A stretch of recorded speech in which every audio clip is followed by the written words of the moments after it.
soo dhawaada barnaamijka Hindise qaybtan waxaa ku tartamaya ganacsiyada kala ah marjic oo uu matalayo Cabdifataax Abubakar, HH Beauty oo ay matalayso Hani Maxamuud, University Combos oo uu matalayo Suleymaan Abdiraxmaan, Rixaal Moving Company oo uu matalayo Muuse Axmed, Hidda Dhowr oo ay matalayso Iqlaas Maxamed. haddaba inta aan bilaabin tartanka aan barano guddiga garsooraya barnaamijka Hindise.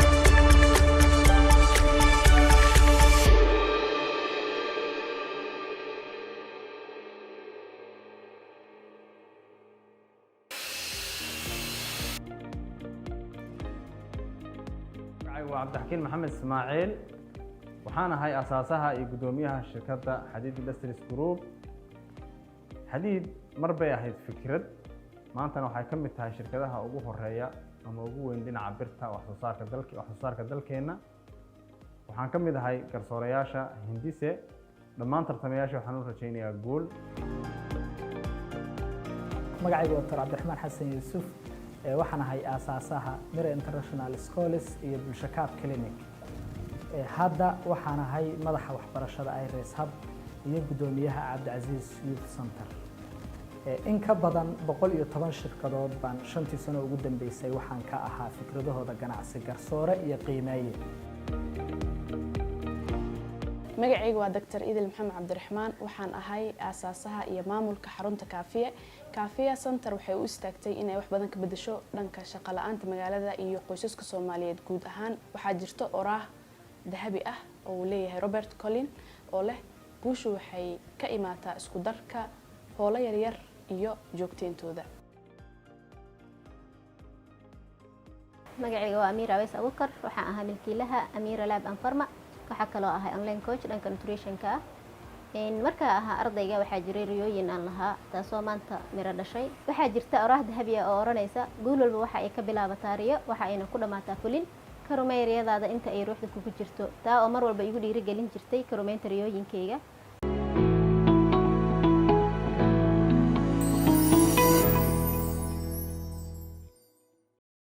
السلام عليكم ورحمة الله وبركاته. waxaan ahay hal abuure, magacaygu waa Suleymaan Abdiraxmaan Geelle. waxaan ku tartamayaa barnaamijkan University Campus Automatic Sale Mission. problem waxaa jiro ardayda markii ay jaamacadaha joogaan in markii wax u baahdaan agabka fudud sida qalimaanta, waraaqadaha markay u baahdaan inaysan in meelay tagayaan goobo oo lagu talagalay wax laga yaabo goobo inay xiran yihiin. marka waxaan qorsheynaynaa anaga in aan abuurno barnaamij missions aan keeno wadanka ka keeno dibadda oo aan jaamacadaha iyo ka hirgelino oo si automatic ardayga wax u baahdo inuu kasto master gaadkiisa ama EVC lagu xiro oo toos wax loo gada karo. marka wuxuu fududeynayaa inuu si automatic ah ardayga wax walba uga dalban karo. wuxuu u ogolaanayaa ardayga wax walba uu dalbado inuu ka heli karo meeshuu tagi lahay store meeshuu tagi lahaa wax laga yaabo store-kii. marka problemska aan xalinayno waxa weeye marka uu tago waxa laga yaabaa in store-kii inuu waqti badan ku lumo. waxa laga yaabaa store-ka marka qaar inuu xiran yahay, marka qaar waxa laga yaabaa wixii uu ku jira inuu wixii uu dalbaday inaysan ka muuqan oo aysan oolin inuu xiran yahay waa laga yaabaa. marka solution-ka aan soo jeedinayno waxa waaye mission qof ma gadayso, waa automatic waaye. marka qofkii order-ka uu sameysanayaa wixii rabo dalbanaya, wixii qiimihiisa laga jaraya master card-kiisa ama EVC-ga haddii noo ogolaato Harmuud inuu order toos looga jarto kadibna wixii rabo loo saaro. qofna ma gadayso asaa dalbanaysa tagaya, waqti badan aga bixi maayo, waa touch screen toos ayuu dalbanaya. marka traction-ka hadda anaga business-kan uu ku kici karo barnaamijka lacagta aan 5,800 mission walba waan soo qiimeynay. mission walba wuxuu joogaa qiimihiisa 1,600 waaye. resources-ka iyo barnaamijyaadkiisa kale waxyaabo ku bixinayna waa $1,000 waaye. islaad kale hadda market opportunity-geena marka anaga waxaan xooga saaraynaa waxa weeye in ay ardayda si fudud wax walba ku heli karaan. hadda barnaamijkan kama jiro wadanka oo jaamacadaha international waa jira laakiin wax hadda ka jira jaamacadaha Soomaaliya ma aha. ardaygiina waa u fudud yahay inuu si fudud wax uga dalbado markii loo fiiriyo dhinaca kale markii loo fiiriyo default shopping-kiisa ama default storing-ki. ardayda aad ay u daneynayaan waxyaabaha aan gelinayna aad ay raqiis u yihiin. payment methodka markuu wax dalbanayo lacagta uu bixinayana simple waaye si fudud wuu ku apply garay karaa marka slide-ka xiga teamkeena saddexdan qof baan ka koobannahay sawiradii waa laga gaabsaday laakiin saddexdan qof baan ka koobannahay marka saanay noqonaysaa marka 5,800 qaabkana bixisa machine 1 saddexda machine saddex midkiiba 1,600 waa waxaan doonaynaa saddex university inaan ka hirgelino marka koowaad qiimihiisa intaas ka caya midkii waa 1,600 dollars resource kun waaye marka la isku geeyo waa 4,800 totalkana waa 5,800 investment ayaan hadda u baahannahay si ideyadeena u kabacdo oo meel fiican u gaarto marka barnaamijkaas waa kana waxaan key partnerskeena waxaa weeye university studentska activitykeen waxaa waa inay iibino waxyaabaha fudud ee ardayda u baahan karaan sida qalimaantii iyo bogiskii valuable position xoogaa saarayno waxaa weeye in ardaydii wax walba u baahdaan si fudud nooga heli karaan relationshipkeena ala yeelanayna ardayda iyo inay aad u qurxoonaado aan rajaynaynaa dadka la macaamilana waa students ilaa university ayaan joognaa aad school waxaa laga yaabaa inaan laga hirgeli karin barnaamijkan horumarka kale haddaan gaarno oo waan rajaynaynaa in iskuullada aan ka hirgelino resource summary-ga waxaa weeye automatic summary-ga guud waxaa weeye university campus automatic mission weeye oo ardayga u fududeynaya meeshu store uu tegi lahaa inuu si fudud wixii asaguna qofna aan la macaamilin inuu si fudud wixii ku dalbado uu ka heli karo waxaan rajaynayaa inay horgasho fikradeen aad umahadsantiin Suleymaan aad u mahadsan tahay su-aasheeda koowaad qalabkaas ka waran haddii alaabta ugu talgasheen oo ardayda intay isticmaalaan uu dhammaado say ku ogaanayseen maadaama qof uusan joogin wuxuu ku xiran yahay mobile app oo qofka founderka taleefankiisa ku xiran wixii lagala baxay oo la isticmaalay meesha kala soconaya iyo wixii faaruq ah marka waxaa awood u yeelanaysaa adigii meesha maamulayay qalabkii lagala baxay inaad kala socotid oo la gatay markaas oo kasoo siyaadis wixii faaruq ah su-aasha labaadna waxaa waaye saa ka warqabno annaga Soomaali haddaan nahay dhibkeenu uu iska badan yahay qalabkaas yaa idiin protect gareynayo idiin ilaalinayo qofaa laga yaabaa inuu wax kala baxayo ama waqti uu soo baxsan waayo ama inuu ka laabto uu rabo oo kale ama wax uu gaarsiiyo sidee rabtiin inaad qalabkiina ku ilaaliso والله waad dareemi kartaa meelaha la dhigayo waxaa u badnaan doona meelaha sentinelka ay joogaan iyo jaamacadaha waardiyayaasha waxaa markii noqonaysaa in si waardiyaha caawinaad ah ama loo tababaro la dhaho qofka dib waxaas u baahan ka caawi si mana la xadi karo wixii dalab uu gashanaya wixii u soo baxaya wax ma aha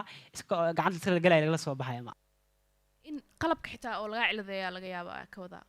ha waardiyaha masuuliyiinta qaar waardiyaha macnaha ku siinaysa Mr. Suleymaan mashiinadan meel hore oo laga hirgeliyay oo aad ka soo dheegateen ama aad ka soo fiirsateen miyaa jirta والله jaamacada ku yaala Ingiriiska oo kale iyo Mareykanka iyo Canada ayaan ku aragnay barnaamijkan oo ardayda inaysan meel ay tagaynin si waxay rabaan ba si order u dalbanayaan ay helayaan hadda anaga Soomaaliya ma aanan ku arkin barnaamij alaabta markaa ma mashiinka ku jirtaa mise uu order gareysanaya waa loo delivery alaabta mashiinka ku jirtaa mashiinka ku diyaarsantaa waxyaabihii u baahnaa lahaa ardayga waxyaabaha ardayga macquulka qalimaanta waraaqadihii iyo wax walba arday u baahan karo ayaa ku diyaarsan marka orderka markuu dalbado wax u baahan meesha aga muuqda hadda chocolates iyo waxyaabo macaan u baahan karo ku jiraan toos u soo baxaya marka orderkiisa habaysto u dalbado su-aashada ugu dambaysa technically haddii uu xumaado oo kale engineer bayna ku jira iyo inay wallahi aniga software engineer baan ahay semester 8 maraya computer science wixii cilad bixin intii awoodina anaga waa qiiman ka qaadan doonaa wixii kale engineerskii dibadda laga keenay ayaa la xiriiri doonaa dawladda waa mahadsan tahay business model canvas-kan su-aalkaa weydiin lahaa revenue streamska iyo dakhliga ilaha uu idinka soo gelayo والله دخلي إله ونقصه قال يو وإن عرضي ذواي وحكوا حسابتين سنتيال وي إن عن أرضي جمركو وحكتوا كله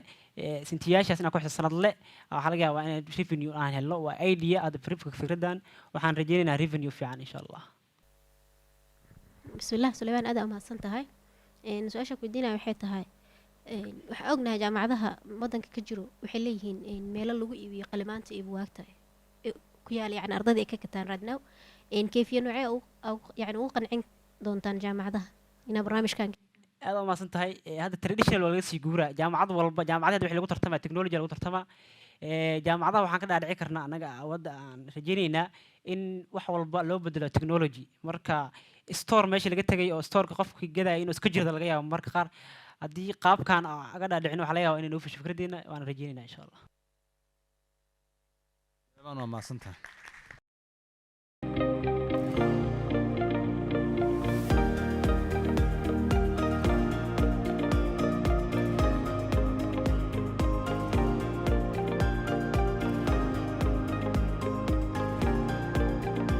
بسم الله الرحمن الرحيم وعد فتاح بوك النور وعم كترتميا مرجع أو مكتبك الضيضة وحنا رجينا يا برنامج كان إنا النقطة كان وجوه رأي يكون جولست. بسم الله والصلاة والسلام على رسول الله صلى الله عليه وسلم. اللهم وفقنا لما تحب وترضاه. تكنولوجيا ذا aad ayay usii kordhaysaa dhinaca educationkana waxaa ka banaan opportunity aad u fara badan. waxaa jiro problem haysta ardayda. problemka ardayda haysta waxaa ka mid ah kow exam areada ayay ku dhiban yihiin. waxaa kaloo ku dhiban yihiin key termska ayay ku dhiban yihiin. waxaa kaloo ku dhiban yihiin dhinaca kale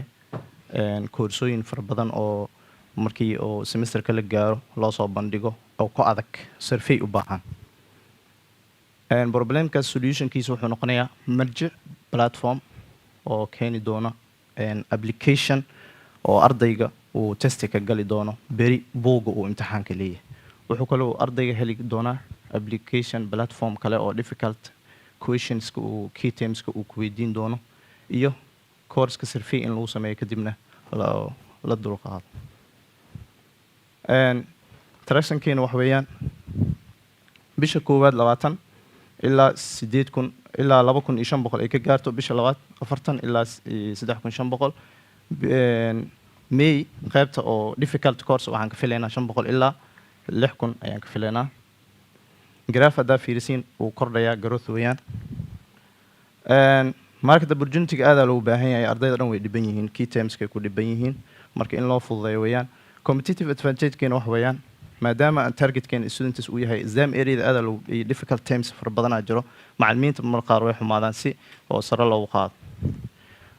teamkaygu anaa ugu horeeya founderka CEO ah engineerka oo teamkan samtel la shaqeeyana advisor uu yahay macallinkana CEO weeyaan CFO Chief Financial Officer-ka ayuu noo yahay. team badan way jiraan qaybta dambaan kusoo dari doonaa duwaalin. fundraising interaction keena wax weeyaan 10 kuna u baahannahay.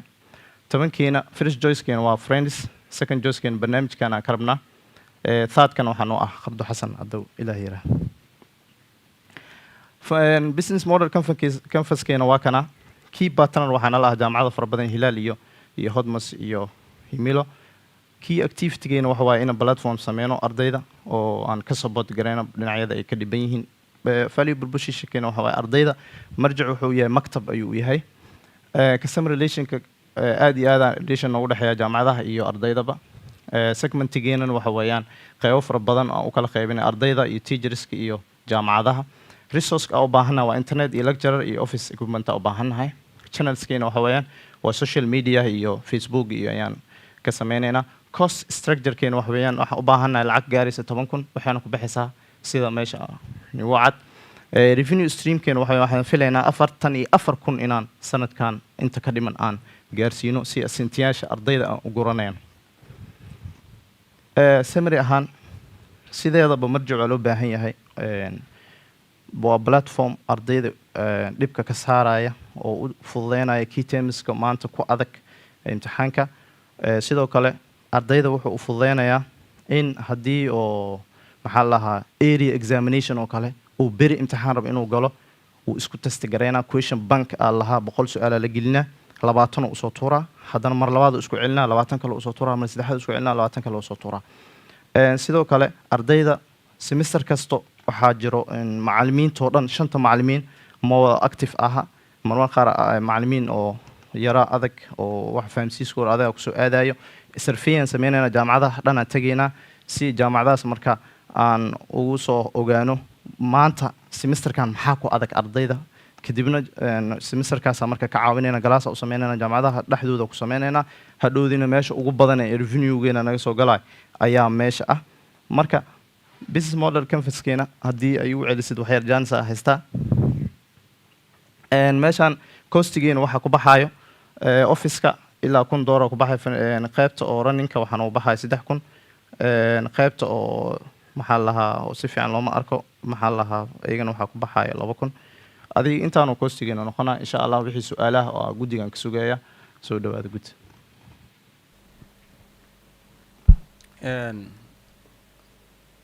cabdifataax problemka aad rabtaan inaad xalisan hal mar ku celi problemka wax weeyaan 3 area xarnayna kow exam area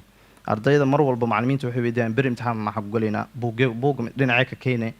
marka ardayga macallinka isma dhibaa wuxuu leeyahay abkaas taga buugaas oo meets accounting meeshuu ku jiraa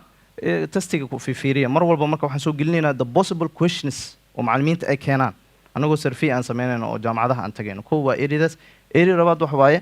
koorsooyinka ku adag semesterkaas ayaan target garaysanaynaa oo ardayga ka dhisaynaa iyo key termska ku adag marmar qaar key terms soo galaayo oo ardayga uu ka fahmaynin macallinka maad ku soo celcelinayo macallinkana si fiican uu sharaxayn key termskaas oo abku soo gala wuu weydiinaa sentiyaala ka go'ayso 2 sent camal EVC waxaan ku xiraynaa Wafi Pay 2 sent camal ka go'ayso key termska ku weydiinaa macallimiina fadhiyaan oo u soo jawaabayaan saddexdaas problem ardaydaas ma jaamacadaha mise waa iskoolada waa iskuulada ilaa jaamacadaha secondary ilaa jaamacada waa okay manhajkana manhajka waxaan waxaan ayada kulli jaamacadaha dhan iyo waxaan soo sameynaa survey kulli waa aadeena buugaagta ay dhigaan ayaan ka soo qaadaynaa taas waxay kordhinay jaamacadaha xataa mar walba waxay isleeyihiin marjacan imaanaysa maxaa la buug si diyaarsada buugaagta sida marmar qaar macallimiinta waxa loo dhiibaa course-kii macallinka buuga ma haysto marka macallin haddii jaamacadaha mar walba aan tagno adhana buugga maxaa ka dhigaysiin accounting maxaa ka dhigaysiin maxaa la managerial accounting isla marka waa sheegayaan marka buugaagtee soo urursanayna kuwaasaa su-aalo ka diyaarinayna oo gelinayna abka okay ugu dambeyn waxaan ku weydiinayaa ardayda maxay ka faa'iidayaan marka waxay ka faa'iidayaan lacagta ay bixinayaan iyo waxay ka faa'iidayaan ardayda horta waxa ay bixinayaan waa sentiyaalo 0.2 waxay ka faa'iidayaan key termskii wixii aad imtixaanka ku galaysa haddaadan aqoon u lahayn waa dhib marka anaga waxaan ka sharaxaynaa af Soomaaliya uu sharaxaynaa hadda Google hadaa gelisid maanta hal kelimad oo maxaa lahaa oo buuga ku jiro oo Google af Soomaali uu ku sheegay ma laha oo wax badan faahfaahin ka amsiina anaga marka uu weydiina bis wuxuu leeyahay maxaa demand maxaa laga wadaa demand af Soomaaliya uu sheegayna hadhow ardaygii uu ka saa demand waxa uu yahay imtixaankana maalin walba hadduu ku laabto caawo uu ku laabto boqolka su'aal maanta uu galo caawo beri u fududaanaysa waayo su'aalaha the possible questions macallimiinta xataa waa la kaashanayna possible question ka imaan karo waa gelinayna meesha hadhow beri asoo active oo taga uu ka saayo su'aalaha la keenan karo meesha cabdifataax aada u mahadsan tahay waxaa raba inaan ku weydiiyey maadaama aad dhahday iskuulka ilaa iyo jaamacadda iskuulka marka laga soo tago jaamacadaha fakaltiyadooda way kala duwan yihiin faculty walba maadooyin kala duwan iyo waxay leeyihiin marka ma idiin qorshaysan tahay in target aad lahaatiin mise waxaad leedihiin any faculty any maxaa la dhahaye book oo soo galo any semester waxay noqotay yacni kulli ma idin kaga qorshaysan mise specific way caddaha wixiina taas marka laga soo tago applicationkiina waqti ilaa meeqo idinku qaadanaya inaad ku develop garaysaan su-aasha labaad waa taas su-aasha saddexaad waxay tahay saa ognahay google-ka waxaa jira websiteyo oo test uu qofku ku sameyn karo maadada raban uu ka helayo maxaa kaga duwan tihiin saddexdaas su-aal waaye su-aasha koowaad su-aasha ugu dambeysa haddaan kaga jawaabo google anaga waxaa kaga duwannahay google waa broad marka imtixaan rabti inaad geshis test waxa waaye accounting markaa dhahid any book kusoo qabanaa anaga wixiina waa specific book oo jaamacadda markaas ay dhigto jaamacadda simad buuggaas ay dhigtaa accounting jaamacadda Soomaaliya buuggaas ay dhigtaa hadhow arday markuu soo jaamacada oo kala dooranaa xataa buuggaasaa raba sanadkan waxaa istaraatiiji noo degsan in aan xoogga saarno hal faculty sida faculty of business wixii soo hoos galo oo dhan oo inaan saarno sanadaa marka target ku saarnayna oo istaraatiijiga saas uu noo degan yahay applicationkaas inaa application development waqtigood ku qaadanayo okay aniga waxaan soo shaqeeyay team oo wada professional IT ah waxa kaloo ilaa hadda la shaqeeya team oo maxaa lahaa freelancer ah qoladaasaa marka aad develop garaynayso waxay ku qaadanaysaa adiga 6 months ku qaadanaysaa development waxaan ku weydiinayaa market sizekiina ama marketkiina iyo dadka aad target garaysanaysaan da-dooda iyo specifically waxa ay yihiin iyo meelaha laga helayo inaadan xusin baan jeclahay bal taa noo faahfaah okay segmentii ku jira target populationkeena waxa waaye kow ardayda nooc secondary-ga iyo jaamacada dhigato secondary da-dooda waa la yaqaana sidii ay 18 jir ilaa waxay u dhexeeyaan iyo adi 16 ilaa 18 ardaydan kale oo jaamacadan iyaguna target noo yihiin waxaa kaloo target noo teacherska laftirkooda mar qaar teachers oo course oonan ehel u ahayn loo dhiibayo key termska ku khaldanaana ku dhib ku noqonayo wuu soo galaa laftirkiisa waa weydiina jaamacadaha laftirkooda curriculumkooda saxayaan ama anaga xataa waxna weydiinayaan leeyihiin curriculum idinka ma noo haasin buwa waa siinayna ayagan marka saddexdaas aan inta karkarsanaa group bismillaah cabdi fataax aad mahadsan tahay su-aasha aan ku weydiinayo waxay tahay waxaa dhacday yani maalin ka hor ardayda waxaa u sameynaynaa test inay tajrubeeyaan yani su-aalahooda waxaa jira arday qaar oo yani xiliyada exam kale inay wax akhriyaan isu dayo oo durationka uu socdo waxbarashada aan wax akhrinin ardaygaas oo kale applicationkiina barnaamijkiina muxuu ka faa'iidaya yani 100 su-aal ardayga hal habeen ama hal maalin ma ka fargarayn karo waa mid su-aasha kale ku weydiinayo waxay tahay in case hadday jiraan ama ay imaadaan yani kambaniyo idinka camal u shaqeynaya maxaa qorshaha idin degan oo challenge ah okay midda ugu horeysa horta anaga 100 su-aal hal mar ma soo bandhigeen ardayga test myself hadduu dhaho test yourself markuu ku dhufto isla marka waxaa 20 su-aal bis soo bandhigaa ardayga 20 su-aal markuu galo haddana test mar labaad markuu ku celiyo 20 kale another oo ka duwan kuwii hore usoo bandhiga marka caawa hadduu ka daalo waa iska seexana ardayda waa labo qaarna way dadaalaan before exam wax akhriyaan buugaan maanta haddii aan akhriyo chapter 1 iyo 2 imtixaana galaa waa isdijaabina testiyan sameynaa marka taas waa taas interessiga new interessiga waxa uu targan istiraatiijiyo far badanaa jiro hadhowda braaska yareynaynaa ama si kale aan suuqa u galaynaa laakiin hadda waxaan haysanaa suuq unique ah oo aan gali karno xoog u gali karno mahadsantahay su-aalihii waa ku dhammaadeen shukran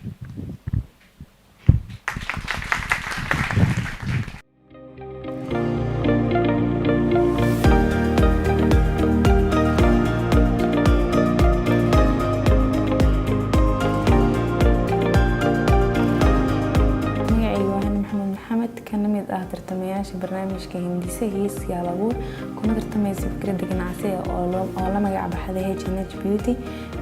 businesskayga wuxuu focus ka saaray gabdhaha asagoo u keenaya waxyaabaha ay u baahan yihiin haday noqoto bagska ay xiran lahayn ama beauty productska isticmaal lahayn muhiimadeedu waxaa waaye in gabdhaheena Soomaaliyeed ay ka maarmaan in banaanka ama dibadda wax looga keeno oo local ahaan waxa ugu soo saara productiga ay design daneynayaan ayagoo waliba dooqanaya designka ay karabaan waxaan rajeynayaa inaan barnaamijkan ku guuleysan doono fikradeedana aan horumari doono waa mahadsantihiin bismillaah asalaamu calaykum waraxmatullahi wabarakaatu magacaygu waa hani maxamuud maxamed waxaan ahaa hal abuurad leh businesska loo yaqaano H&H Beauty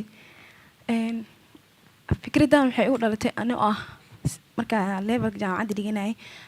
markii horena waxaa jeclaa inaan sameeyo waxyaabaha oo beauty productska hadday noqoto in dhar la sameynayo kaleeto hadday noqoto in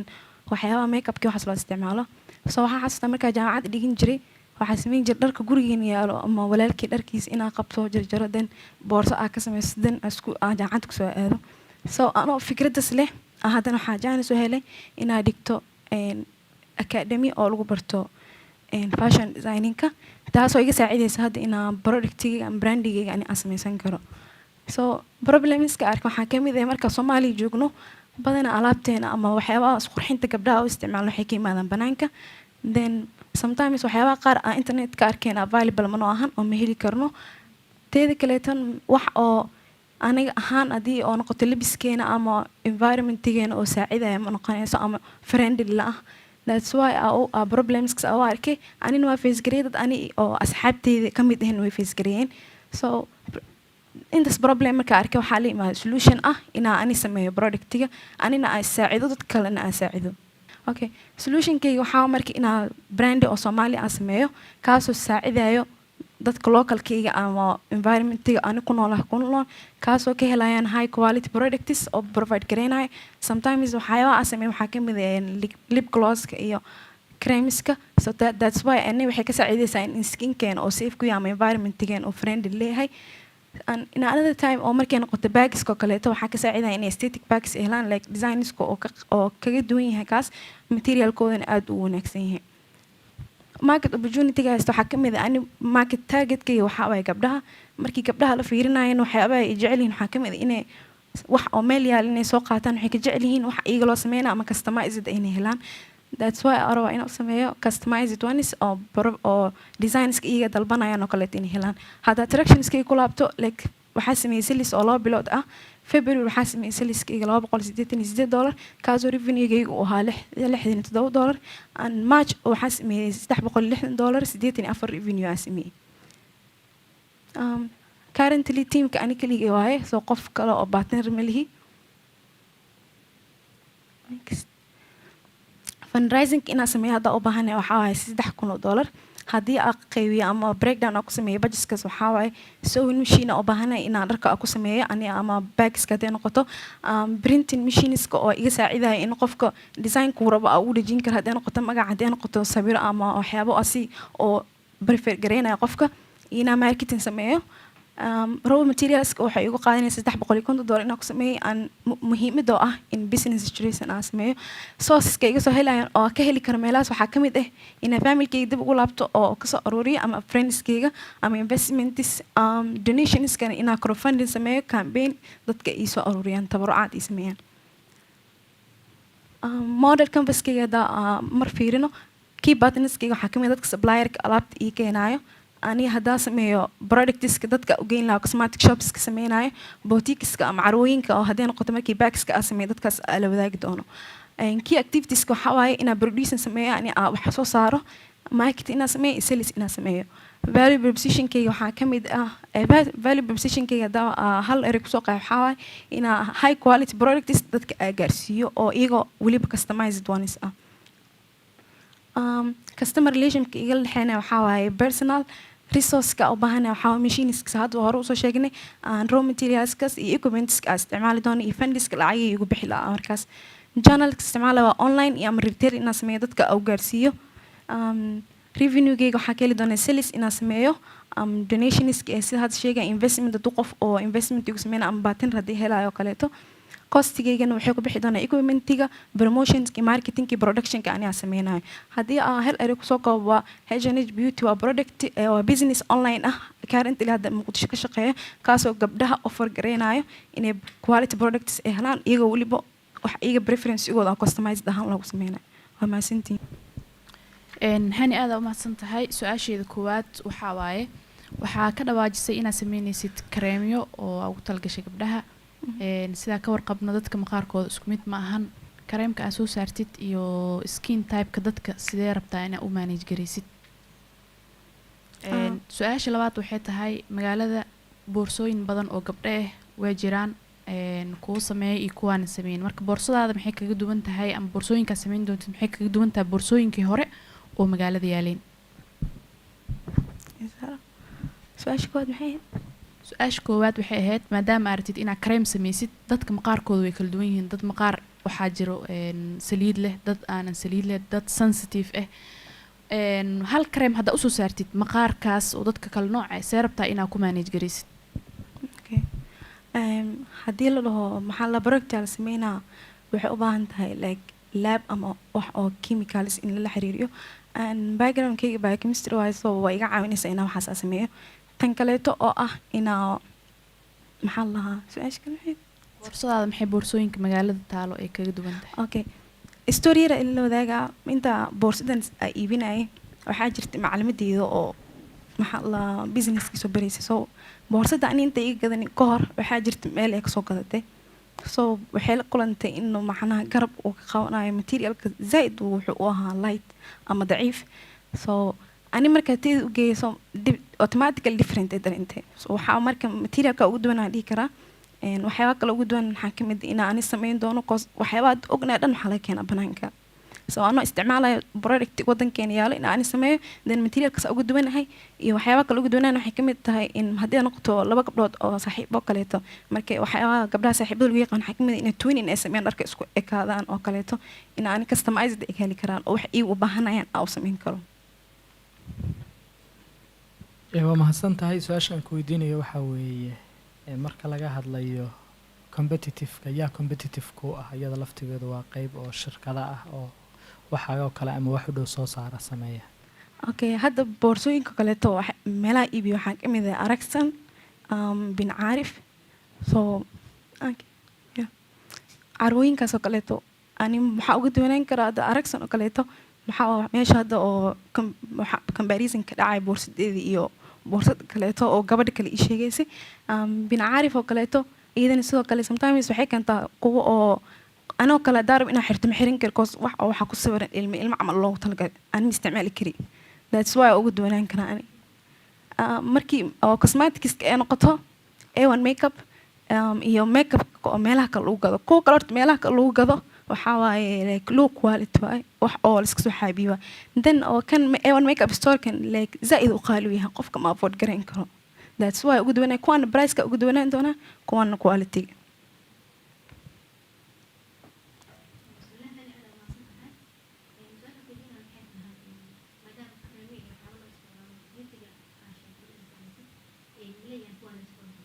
Yep.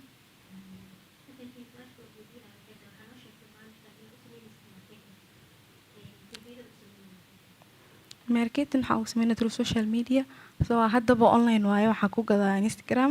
so promotion inta la sameeyaa videos la sameyn karaa TikTok iyo meelaha hadda aad loogu isticmaalo so yeah haddaba online business waaye Instagram ku gadaa laabihii dhan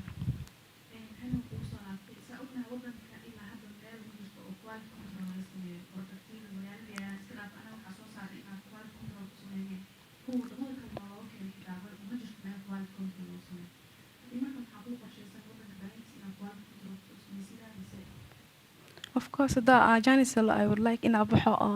soo sameeyay product la imaado laakiin inta hore waxaan isku dayaa inaan manage gareeyo anoo wadanka joogo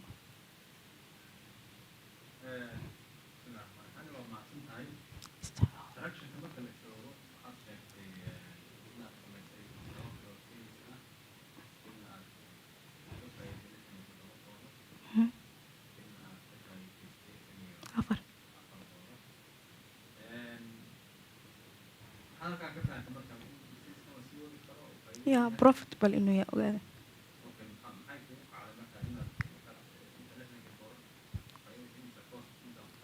markii kow samaan $130 $288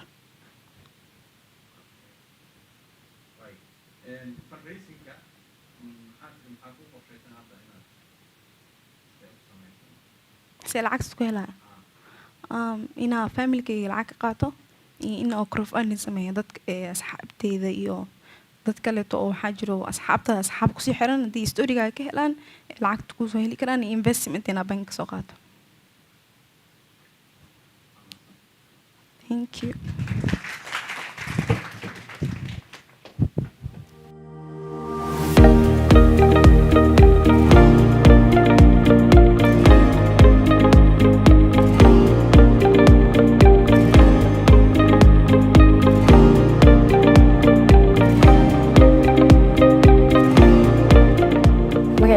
محمد عبد الرحمن ganacsiga magaciisa waa Hidadoor waxay qabataa waxyaabaha hidiyo dhaqanka nooc waliba ah oo si farsameysan loo sameeyo noqon lahayd dharkii hadii noqon lahayd agabkii iyo inay dib u soo celiso waxyaabihii laga tagay oo hidiyo dhaqanka ahaa waxaan rajeyn doonaa ganacsigayga inuu noqdo mid hirgalo bismillaah assalaamu calaykum waraxmatullaahi wabarakaatuh dhammaantiin waa idin salaamayaa waxaan idin leeyahay ramadaan kariim saa u dhantihiin haddaan guda galo barnaamijka magacayga waa ikhlaas maxamed cabdiraxmaan waxaan ku tartamayaa Hidadoor store waxaa waaye dukaan lagu iibinayo wax walba oo hidiyo dhaqanka Soomaaliya bilowga haddaa galo ka waran haddaa xirto kabo aadan kula ekeen ama oo saaskaaga ahayn yacni dhibaato waaye haddii kugu yar yihiin ma ku socon karta haddii kaa weyn yihiin yacni inaa ku socon weyso labadaba isku mid yacni dhibaato waaye haddii aan ka gudubno dhibaatooyinka ee Hidadoor xalinaysa waxaa ka mid ah number 1 waxaa jiraan hooyooyin Soomaaliyeed aan fursad u helin waxbarashada saasay tahayna yaqaanaan xirfadaha gacan ku sameyska hidiyo dhaqanka midda kale oo xalina waxaa waaye haddaan nahnay Soomaali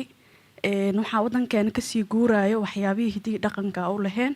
saas cagsigeedana waxaa soo badanayo waxyaabo wadamo shisheeyna lagu keeno ama aan hidiyo dhaqan u lahayn xalka haddii aan guda galo xalkii Hidadoor ee heeso waxaa waaye ama ay sameyn doonto goob laga heli karo dhammaan waxyaabihii hidiyo dhaqanka Soomaaliyeed sida alaabihii cunooyinka lagu cuni jiray hadday noqon lahayd waxyaabihii guryaha sharaxaada guryihii lagu qurxin jiray iyo dharkiiba. Xalka labaad oo asigana ah in hooyooyinka la xirfadaha gacan ku sameyska hidiyo dhaqanka Soomaaliyeed in ayagana shaqo abuur u sameyn doono. Haddii aan ka gudubbo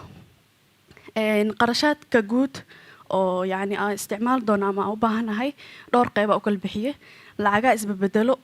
oo kala ah kirada iyo shaqaalaha iibka iyo nadaafadda iyo suuqgeynta iyo canshuuraadka. Kirada oo u qorsheeyay yacni bishii 400 oo 3 bil horumaris ee 1200 noqonayso. Shaqaalaha iibka iyo nadaafadda oo ayagana u qorsheeyay 250. Suuqgeynta oo ayadana u qorsheeyay bishii $100. Canshuurta sanadkii oo ayadana u qorsheeyay $100. Lacagaa isrogrogo ama lacagaa isbabeddelay ayadana oo kala ah alaabaha hidiyo dhaqanka oo ayadana u qorsheeyay 1750.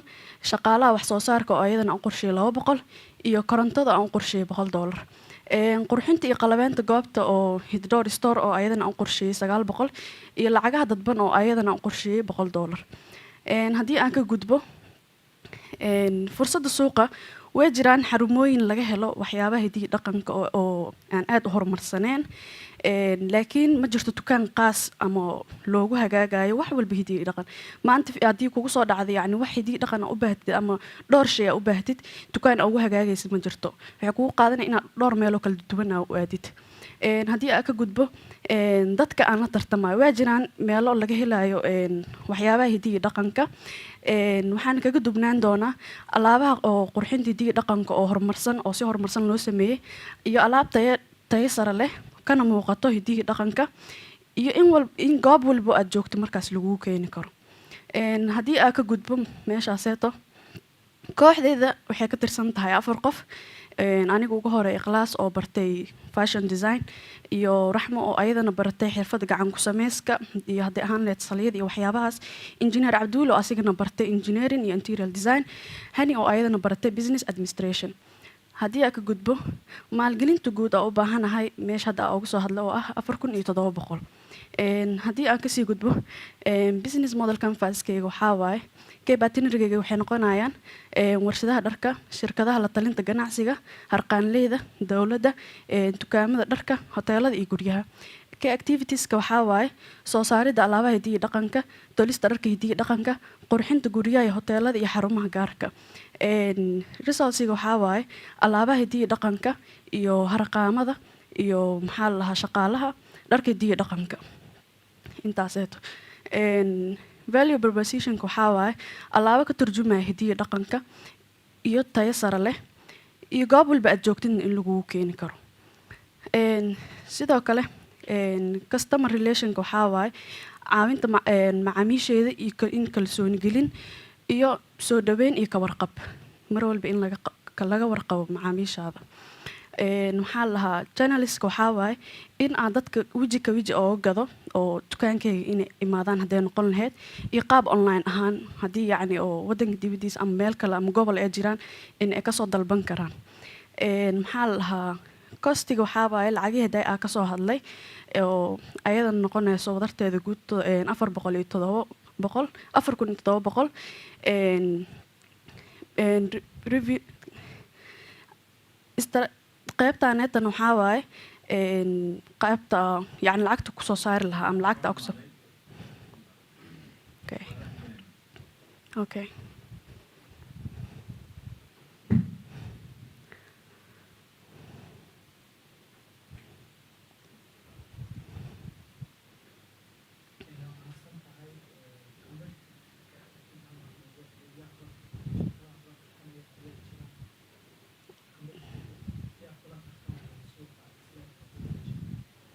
way jiraan dukaamo badan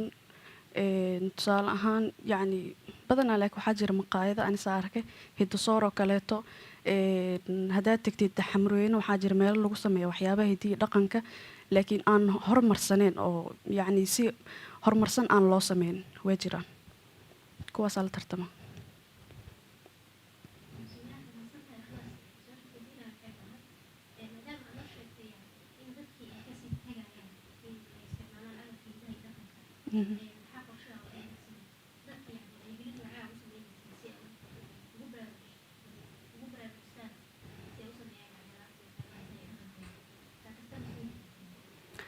run ahaantii horta sababta keenta horta in laga guuro waxaa waaye wixii oo isbedelaynin maadaama hidii dhaqan ay yihiin masaftii sideeda loo sameynayo dirintii sidii loo sameynayo badanaa waxay arkaan yacni waxyaabo ka duwan oo wadamadaas lagu sameeyey oo ka qurxan marka waxaa kusoo celin karnaa ama qorshaha noo degsanaa wuxuu yahay in qaab casriyeysan aan u sameyno eena ka muuqata hidii dhaqanka soomaaliya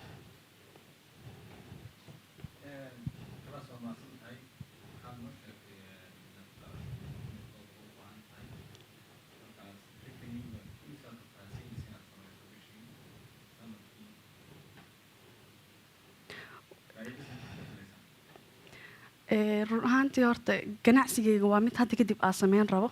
laakiin rajo fiicanaa rajeynaa hadda ma qiyaasi kari yacni laakiin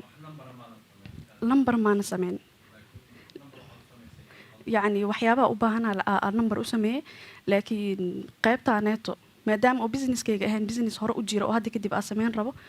saas darteeda ma sameyn faa'iido inuu leeyahay rajeynaa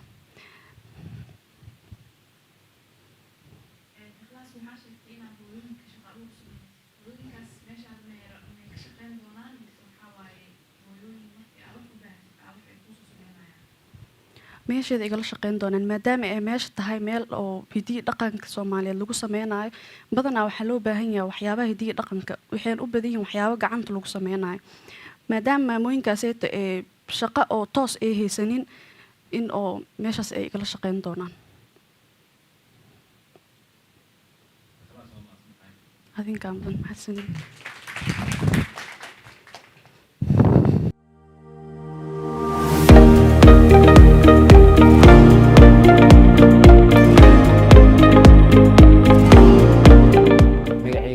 السلام عليكم ورحمة الله وبركاته. رحال موفين كمبيني waa shirkad ka jaamacadda muqdisho sanadkii u dambeeyey barta maadada statistikada waxaan ahay hal abuuraha Rixaal Moving Company. Rixaal Moving Company waa shirkad ka shaqeysa rarista alaabaha iyo kireynta guryaha. Markii ugu horeysay aan furnay waa sanadkan bilowgiisii 15 bishii January 2022 xarunteena waxay ku taalaa degmada Shibis gaar ahaan iskuiska Manabolio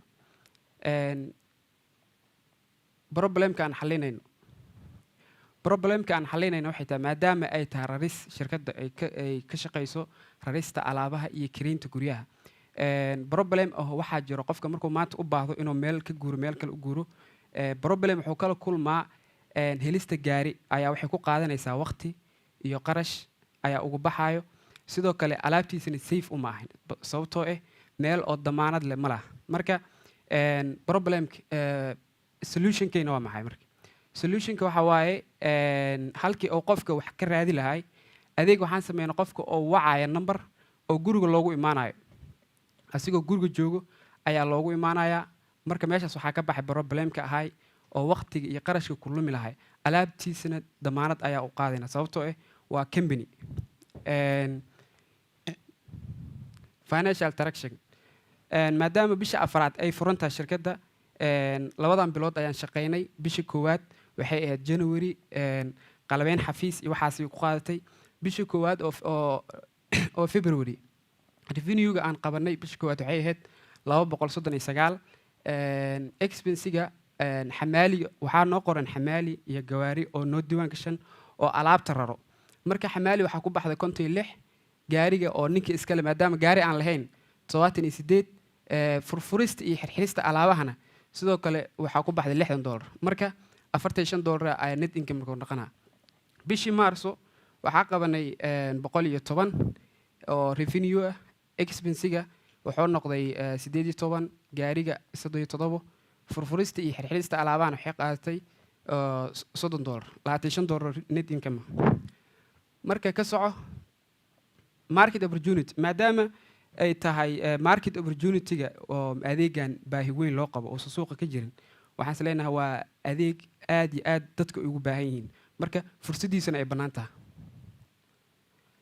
competitive advantage waa jiraan shirkado oo markii ugu horeysay oo fikraddan ugu soo dhacday research-ka aan sameeyey ilaa 2 page Facebook ayaa arkay waxaa jiray 2 oo ahay markaas guure iyo raraay iyo rar gadaalay kasoo baxday iyadana marka waxyaalaha ugu duwanna waxaa ah shirkadahaas ilaa hadda xataa shirkadda horta qaar ka mid a anaa xaqiijiyey oo waa anoo iska dhigaya qof oo alaab loo rarayo inaysan shaqayn ayay soo baxday marka waxaan ugu duwanaa horta 18 degmo waan ka shaqaynaa oo degmo kastoo nagala soo waco caadi aan u tegnaa waxaa kaloo ugu duwannahay kirada ayaan kusoo daran degmada aynu degannahay waa degmada shibis dalaaliinta ayaan la kulanay hadda qaab dalaaliinta oo kiro waa kiraynaa laakiin qaab waxaan ula kiraynaa guryaha dalaaliinta ayaan hor dhignaa marka tusaale customer soo waco dalaaliinta ayaan hor dhignaa ayaa waxaan dhahnaa dalabkaanaa jiro anagana alaabtaan rarnaa qaab noocaasa u shaqaynaa marka ka soco labadan qofood aniga iyo wiil saaxiibkay ayaa ku bilownay marka asiga waxaa waaye xafiiska anina arrimaha dibadda tusaalaan waxa ay COO-da of RMC da waxaa waaye Rexal Moving Company marka asigana xafiiska uu jooga office keeper marka dad kale oo investment advisor ima jiraan waxaa jira bis xamaali iyo wax noo diiwaan gashan iyo gawaari unbaa jira maahine wax kaloo hadda anale oo company-ga nala lama jiraan marka fanka aan u baahannahay maadaama waxaa ku saleeyey abaalmarinta ugu horeyso oo koowaad tusaale ahaan waxyaalaha aasaasiga oo markii in alaab la raro loo baahan yahay waxaa ka mid a gaariga asoo waa kanaa ujeedin tuuniska asoo cuseeba qaali waa marka lacagtaa ku saleeyey 4 kun waa asoo sekene lacagtiisa qiimihiisa soo ogaaday shatigoo kale 350 qalabeynta xafiiska hadda xafiiska qofka arkum ku farxaya sababtoo ah alaab second oo iyada dhan jacbura soo dhignay waxaan ku bilaawno 200 lacagaan dhammaan ku bilaawno marka totalka waxay noqonaysaa 5,000 ka soco marka customerka aan u adeegayno waa dadka oo rabo inay guuraan amba alaab loo raro nooc kasta ay tahay value propositionka ay nagu dooranayo waa maxay qofkaasoo gurigiisa jooga ayaan u adeegaynaa number unbuu nagala soo xiriiraa gurigaa loogu adeegaa kire iyo raridba intaba customer su-aalahan bilaabaynaa muuse sidaad sheegtay waxaa tihiin company alaabta rara dalka xaaladiisana waa ka warqabnaa amni ahaan si ay ku xaqiijinaysaa waxaa lagu saarayaa inay waxaan adigana waa dhib kuu keenayn dalkana dhib u keenayn inay tahay alaabta aad rarayso haddii lagu dhaha alaabtan kaalayo ii rar oo xidhxidhan meheble ii gee see isaga hubinaysaa safetygeeda horta aniga qofka marka alaab oo customer oo soo waca alaab noo ndho horta kowda degmada hadda degmada unbaa iska diiwaan gelinay hadda ilaa degmo aan ka shaqaynay waxay degmada Boondere Shibis ilaa Eeridaas ilaa meelahaas aan ka shaqaynay marka meelahaasna waa hadda waa nagala yaqaanaa marka hadhowta qofka alaabtan u rarno safety oo nooc kaleetooda oo hadda waddanka amniga ka jiro walaa taa qaabkaas noocaas muuse waxaad sheegtay in layna ku dooranayo inaad dad meel loo raacdatiin idinku dadka alaabta u qaadaysaan xaggee u raacanaysaan waxaad u qaadaysaan oo alaabta qofka alaab unbaa u rarayna aniga wuxuu yahay asiga u taala okay muuse waxaan kaloo ku weydiinaynaa aan ku weydiin lahaa labada bilood aad shaqaynayseen bilna $45 baad hesheen bilna $25 marka bishii hore 45 hadaad heshay bishii dambe hoos buu u dhacay suuqaagu taas waxaa kalif marketingka hoose degmada marka hore bishii koowaad baxay kusoo xarootay degmada dhana waxaa u qaybinay stickers marka saa deefa nala soo waca bishii xigtay oo 110 ee keentana marketing maan samayn bisha hadda lagu jiro abriil degmada Boondere u qaybinay lacagta hadda bishaan oo intaana dejin oo abriil lagu jiro lacagta waxay ka badan tahay 239 bishii koowaad marketing ka sameeyno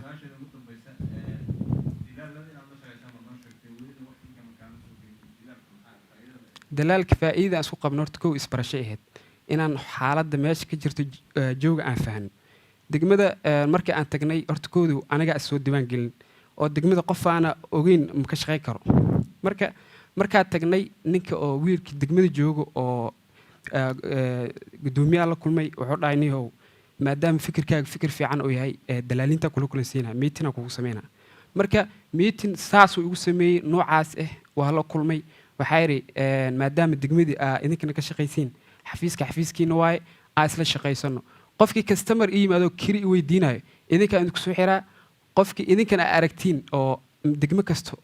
oo alaab in loo raro u baahan igu soo xiray qaab noocaas iskula shaqayna marka page facebook aan leenahay slideka ugu dambeya inaa geysinaa jecla lahay funaanado pageka wixii faahfaahine reexaal mufin company aa qoraysaa waa arkaysaa waa kana like-ta saaran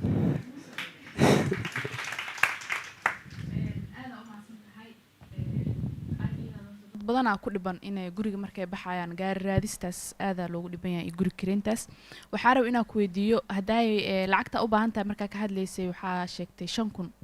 kaalinta kuwaad aan ku salaysay business markii oo laga hadlaayo ama qorshahaaga lacagta kugu baxaayo waxa aad qofka helaysid ma lagu saleeya ee waxa xaqiiqda ah oo adi aa haysatid ama aa u baahan tahay aa lagu saleeyaa hadda 5,000 lacagta kaalinta kuwaad aa ku saleeyay markaa dhahdid aan waxaa iisoo baxayso lacagta meesha kugu qoran inay ka yar tahay waxa u baahan tahay ama inay ka badan tahay labaduba way dhici kartaa marka si serious inaa maxay ahaatee waxa ugu dabaqdidaa la rabaa ma ahan lacag oo lagu invest gareynaya inaa ku dabaqdid taasna inaa ku laabtidaa rabaa su-aasheeda marka waxay tahay saa ognahay hadda dadka waxay isticmaalaan gaariyaal helaan inay wacdaan maadaama hadda oo maxaa la dhahaa qofka uu heli karo gaari intuu wacdo oo dhaho alaabta irar oo la heshiini karo adi connectiona hadda tahay sax يعني gaarigaas iyo adi hadda yani farqiga ma ii sheegi kartaa wax haa gaariga oo hadda labada qofood tusaale markaan isku soo xiro ani gaari maliye qofkan gaariga maalinka ugu horreysay waxaan sameeyey waa ogaay meelaha jardiinka tegey ilaa 4 gaari waxaa kasoo qorta nambarada marka contract waxaa kusoo galnay 20% ana inaan leeyahay asina 80% haddaan kusoo xiro qof oo alaab in loo raro marka qaab noocaas iskula shaqeynaa heshiisku aan dhex yaallaa xamaaliga asaa wato marka xamaaliga dhibka ka yimid wuxuu ahay xamaali alaab jajabsho iyo noocaas hadda waxaan sameynay xamaali u tababaran ayaan qoran aad diiwaan gashan maya hadda koraa waxaan ugu dhacday inaan saas camal u dayni aa lacagta nagala goostay marka hadda waa raacnaa hadda qofka waxaa dhahnaa qofka customerka aniga lacagta noo soo tuur ninka lacagta baawarka ma loo tuuraa anigoo noo soo tuuraa kadib aa ka jarnaynaa waxayna u tuuraynaa waa mahadsan tahay waxaan ku weydiin lahaa adeegyada aad qabataan waxaa tiri alaab raris iyo guri kiraynta marka kama aad hadal kiraynta waxaan uga hadal horta fikradda marka hore waxay ku bilaabatay raris marka kirayntii dad badanaa kiran la weydiiyey ase waxay ku timid marka baahidii oo jirto labada aan kalaarin waxaa u baahan marka dalaaliinta inaan la kulan laakiin hadda waxaa wadnaa database oo lagu ogaanayo qofka degmada inta guryo ka bannaan oo lagu ogaanayo oo hadda barnaamijkaasaa wadnaa oo inkastoon weli aa samayn ahayn oo renting companyga iyo logistic companygu ay laba kala yihiin ma kula habboon tahay inaad tan keliya ku ekaatid oo tan aad wax kale ka keentid focuska iyada xoogga saartid rarista keliya ahaa logistic horta uniga waa loo baahan yahay marka haddii aan dhaho rarista keliya dadka maanta qofka markuu kiro helo unbuu guuraa marka kalama haraan marka aniga taas waa ku darnay waa sidii aa ugu darnana waa ku wadayna way jiraan kambaniyo guryaha kireeyo wadanka way ka jiraan xaafad kastana waxaa ognahay waxaa jira dalaalo la yaqaano xaafad caan ka ahbo oo xitaa qofkii guriga markuu ka banaanaado dalaalka automatic la xiriiro oo guriga ii banaana igu soo xir dad u baahan marka kayfiye noocee aa wada xiriirtaan dadka yacni dalaalada iyo maxaa dhihi lahaa dadka barnaamijyadaas ku shaqeeya kambaniyaa jiro oo ku shaqeeya yacni guryaha maadaama idinka aa cusub tihiin la idinkaga horeeyey challenge noocee aa la gashiin ama kayfiyada ula xiriirtaan aniga horta waxaan sameynaynaa dalaalka markii oo guriga kireeyo oo qofkan customerka u yimaado tusaalehan guriga la geeyo degmadaa laysla tagaa waxaa laga qaadaa qofka oo guriga iska leh lacagaa laga qaadaa kan kaletood oo ii sheeg oo guriga soo degayna lacagaa laga qaadaa marka hadda nuuci oo waxaa sameynaynaa qofka guriga oo marka hore lahaay marka aan la soo heshiino lacagta degmada ugu bixi leedaa ka xalinaynaa qaab noocee uga xalinaya tusaalehaan gurigan waxaa lagu kireeyey $50 oo kirada uu ku qaatay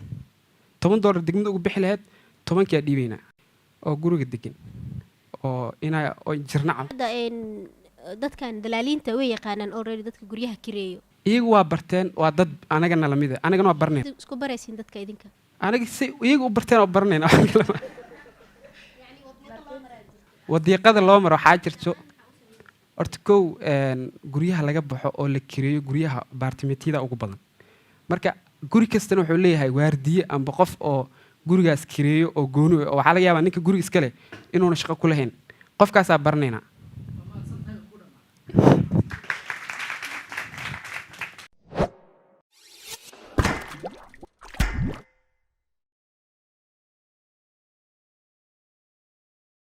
islaamaya gabi ahaan dhawaantiina oo dadaasheen waxaan rajeynayaa businesskiina inuu noqdo mid guuleysta ujeedada iyo hadafka kaliya iyo noqonin yacni tartanaa ka qayb galaysaa see lacag ku heli kartaa muu muhiimtaas qofku waa calafkiisu noqdo nasiibka saamaxa aa heli doona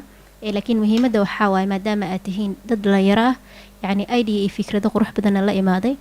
inay yacni idinka go-naato inaa ku dhabar adeegtiin businesskiina maadaama uu yahay fikrado qurux badan oo loo baahan yahay second thing idinkula dardaarmayo waxay tahay inaad sawir yeelitaan because of businesska markuu cusub yahay sanadaha ugu horeeyo waxaa laga yaabaa adigoo dadaalay marketing sameeyey population badan gaarsiiyey businesskaaga taqriiban 10 kun adoo gaarsiiya waxaa laga yaabaa 10 qof inay ku aqbasho wax kaasoo dalbato hadhihin anoo 10 kun qof gaarsiiya fikirkeyga waay aad 10 qof u hele inaad joojisid waan waxyaabo badan oo aan aragno yacni saaxada ka jiro qofka business u sameynaa waa caatifeysan yahay maalmo kadib waxaa arkay businesskiyo yacni stop gareeyo qofkii maxaa customer fiican ma haystay marka inaad sabarka kaashataan dadaalkiina halkiina aad kasii wadiin guuleysta insha allah asalaamu calaykum asalaamu calaykum waraxmatullah dhammaantiin waa guuleysateen si fiican oo qurux badanna waa usoo jeediseen presentationkii qodobadii muhiimka aan u arkaynay oo attractionka iyo business model canvaska iyo qodobadii lacagta la xiriiray iyo numberiskana aad baa uga shaqayseen marka waxaan rajeynayaa inay halkaa kasii wadaan dadaalkiina waxaa jira kilibyo iyo videowo lasoo dhigo youtube-ka oo ah waxaa jira programmes hindisoo kale lamida oo shark tank iyo la dhaho waaweyn oo adduunka ka dhaca marka dadku markay kala guuleystaan xataa ama qofku uu meeshaa kusoo bixi waayo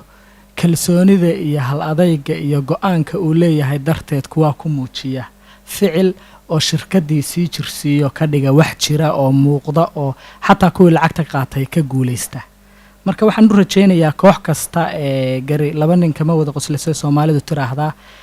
qoladii tiradu raaci weydo annagu qaabkan waxu xisaabina oo shalay waa idiin sheegnay haddiinan joogina maantaan idinkugu celinaynaa waxaa weeye tiimkan xakamka ah marka ay idin qiimeynayaan waxay idinku qiimeynayaan 12 qodob 10 qodob waa isleedyadiina 2 qodobna waxaa weeye qofka confidencegiisa ee qaabku su-aalaha uga jawaabayay qodobna waxaa weeye time managementiga iyo waqtiga 5 daqiiqaa si uu ilaaliyey 12 marka darajaadka markaan idin siino isku geyno baan afarteenaas qof kasta hebelo intee siisay baa la leeyahay darajadii baa la isku geynayaa marka la isku geeyaa 4 loo qaybinayaa marka taasi waxay xaqiijinaysaa inay wixii u dhawaato wax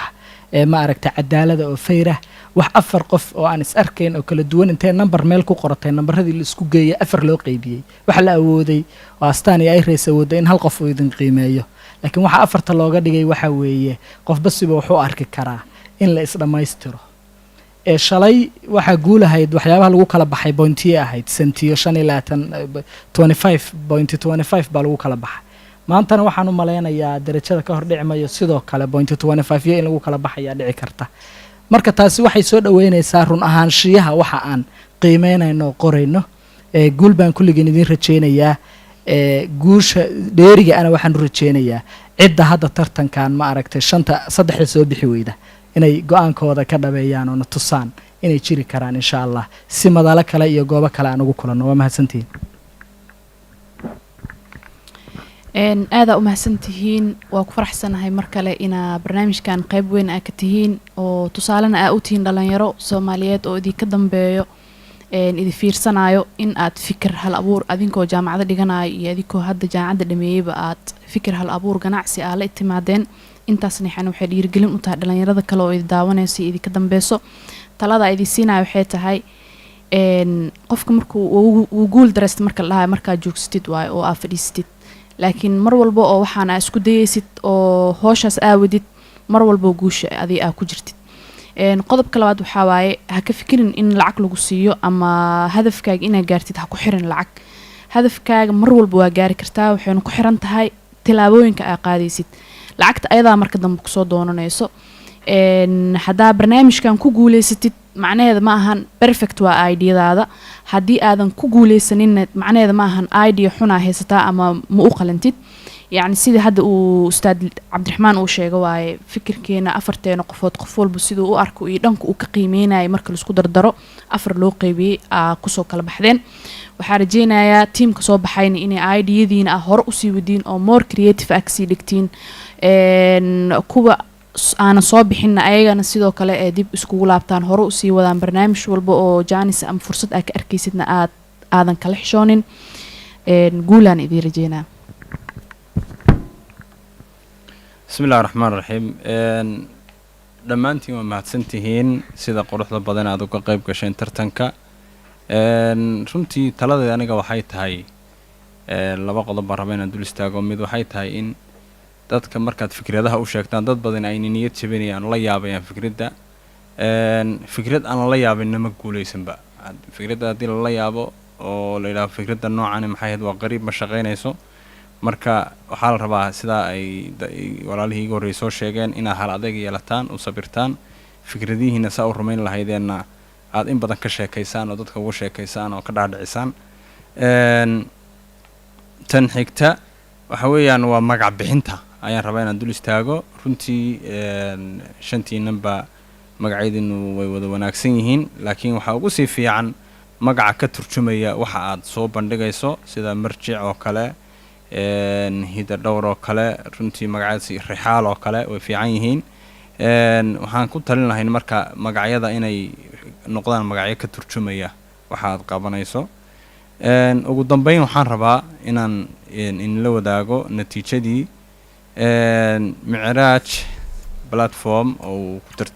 u tartamayay cabdifataax abuukar nuur celcelis wuxuu helay 74.5 H&H Beauty hani maxamed waxay heshay 74.75 25 bas dheeryihiin hidda dhowr store ikhlaas maxamed cabdiraxmaan waxay heshay 79 University Campus Automatic Cell Machine oo u tartamayay Suleymaan cabdiraxmaan geelle 69 rixaal moving company muuse axmed ibraahim 65 halkaas marka waxaa kaalinta koowaad ku soo baxday hida dhowr store ikhlaas maxamed cabdiraxmaan kaalinta labaadna hani maxamed oo H&H Beauty ku tartamaysay dhammaantiin waa guulaysateen guul baan idin rajeynayaa asalaamu calaykum بسم الله الرحمن الرحيم waxaan rabaa inaan hadayar soo jeediyo oo waxaan baleenayaa qofkii guuleystay labada oo business waxaan u rajeynayaa tiimka kalena insha Allah inay sidaas oo kale oo u dadaalaan u guuleystaan tanna waa barnaamij start ah oo bilow ah barnaamijyada dambana insha Allah waxaan rajeynayaa tartan xoog leh inaan galno insha Allah aad iyo aad u mahadsantiin assalaamu calaykum